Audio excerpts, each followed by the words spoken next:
Rotary club of Baroda Sayaji नगरी और equitywala.com ने मिलकर फोकस ऑन स्पिरिचुअल वेल्थ पर एक विशेष वार्तालाप का आयोजन वडोदरा में किया, जिसमें बताया गया कि पैसा कमाना बहुत जरूरी है, मगर उसे खर्च कहाँ किया जाए और किस तरह किया जाए वो भी बहुत जरूरी है।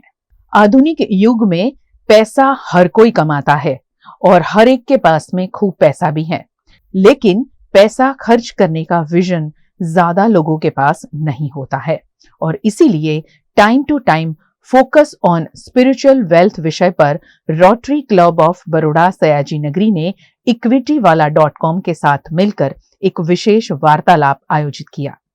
बड़ौदा मेडिकल कॉलेज ऑडिटोरियम में आयोजित इस वार्तालाप में equitywala.com के फाउंडर हितेश माली और सनराइज कैंडल्स के फाउंडर डॉक्टर भावेश भाटिया ने उपस्थित रहकर स्पिरिचुअल वेल्थ पर लोगों को मार्गदर्शन दिया और देखा था जिसे कोई और था शायद, वो कौन है जिससे तेरी सूरत नहीं मिलती, और हंसते रहना ही तो है दुनिया की जीनत, रोने को वैसे भी यहाँ फुर्सत नहीं मिलती। मित्रों, कहाँ वक्त है रोने के लिए। हितेश भाई साहब के साथ कितने मैंने अलग अलग स्टेज उनके साथ शेयर करने का मुझे बड़ा एक अनोखा अवसर मिला। कितना कुछ सीखता हूँ मैं हितेश भाई साहब से। कहाँ वक्त है हमें इन फिजूल की बातों में, ये हर्डल स्पीड ब्रेकर पे बात करने के लिए हमारे पास वक्त नहीं। बस हम अपना एक ध्येय रख के, एक विजन रख के आगे बढ़ने की कोशिश करें। 2016 में 58,000 नॉमिनेशन में से ओपन कैटेगरी के 58,000 नॉमिनेशन में से एम्पायर ऑफ द ईयर का दूसरा राष्ट्रपति पुरस्कार सनराइज कैंडल को दिया गया। 2019 में रोल मॉडल इंडिया। आज का कार्यक्रम हमने equitywala.com और rotary club of Baroda Sayaji नगरी से किया था। ऐसे हितेश माली, मैं 30 साल से पिछले कैपिटल मार्केट के साथ जुड़ा हुआ हूँ। मैंने इंडिया के 150 सिटी में बहुत सारे सेशन भी किए, बट अभी मुझे एक समझ में आ रहा है कि लोगों के पास पैसा तो है, बट पर्पस ऑफ मनी नहीं है, पर्पस ऑफ लाइफ नहीं है। अब ये कैसे हो सकता है?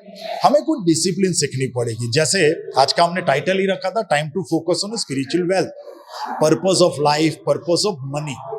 जैसे हम लोग जानते हैं कि सालाना 3-4 करोड़ व्हीकल बिकते हैं। अगर इतने व्हीकल बढ़ जाएंगे तो क्या हमारे पास ट्रैफिक की सेंस है, डिसिप्लिन है? हम खुद कुछ कर सकते हैं? आज भारत देश में 1.5 करोड़ एयर कंडीशन मशीन बेच रहे, बहुत सारे प्लास्टिक हम लोग यूज करते हैं, तो क्या हम लोग एनवायरमेंट पे भी फोकस करते हैं, टी प्लांटेशन पे फोकस करते हैं? तीसरी चीज है, क्या जब डिजिटलाइजेशन बढ़ जाता है तो लोग आज बहुत सारे ई कॉमर्स बिजनेस से खरीदते, पर आज देश में 18 करोड़ छोटे छोटे किराना शॉप भी है। तो क्या हम सोच सकते हैं कि मुझे कुछ खरीदना है तो नजदीक में जो किराना स्टोर है वहां जाके खरीदूं तो उसकी भी इकोनॉमी बढ़ेगी? तो देश को प्रॉपर वे से, पर्पस ऑफ मनी, लोगों में पैसे को प्रॉपर वे से बांटना, उसको बोलते हैं स्पिरिचुअल वेल्थ। एंड फाइनली, ये देश का सबसे बड़ा रिक्वायरमेंट है 1 करोड़ लोगों को सालाना जॉब देना।